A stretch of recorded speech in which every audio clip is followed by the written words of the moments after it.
جی، form 45 کے تحت سندھ حکومت بنائیں گے۔ پیپلز پارٹی کی طرف سے صدارتی امیدوار آصف علی زرداری ہوں گے۔ زرداری صاحب جب صدارت پر آتا ہے تو ملک بڑھتا ہے۔ بلاول بھٹو زرداری۔ پاکستان پیپلز پارٹی کا سندھ بھر سے انتخابات میں کامیابی پر ٹھٹہ میں جلسہ تشکر۔ صوبائی و ضلعی رہنماؤں نثار احمد کوڑو، سینیٹر ششی پلیچو، عزیز دھامرا، علی حسن زرداری، صادق میمن، ریاض شاہ شیرازی، پیر رحمانی، غلام قادر پلیچو سمیت ہزاروں کی تعداد میں عوام کی شرکت۔ پیپلز پارٹی کا سندھ سے انتخابات میں کامیابی پر ٹھٹہ میں جلسہ تشکر منعقد ہوا، جہاں ہزاروں کی تعداد میں مرد و خواتین نے شرکت کی۔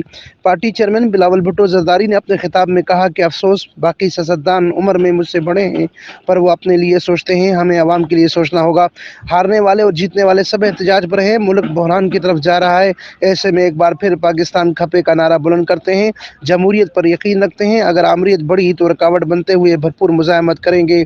بلاول بھٹو زرداری کا کہنا تھا کہ سندھ کا پیر اور لڑکانے کا مولانا دھاندلی کا رونا رو رہے ہیں، جبکہ یہ دونوں ہمیشہ پہلے میری ماں سے اور اب مجھ سے بڑے لیڈ سے ہارتے آ رہے ہیں۔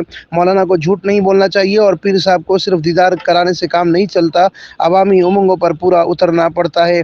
پیر اور مولانا اگر سچے ہیں تو آئیں اور فارم 45 کے تحت ثبوت دیں۔ ہم وفاق نہیں چاہتے، ہم سندھ بلوچستان کے مسائل اور سیلاب متاثرین کو ان کا حق دلوائیں گے۔ ہم 18 ماہ میاں صاحب کے ساتھ رہے، ہم سے کیے گئے ترقیاتی منصوبوں کے وعدے بھی پورے نہ ہوئے۔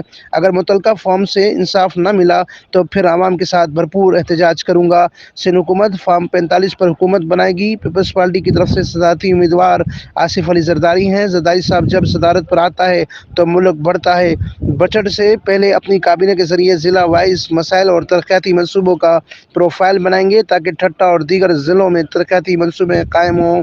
امین فاروقی، فارسٹو نیوز، ٹھٹہ، سندھ۔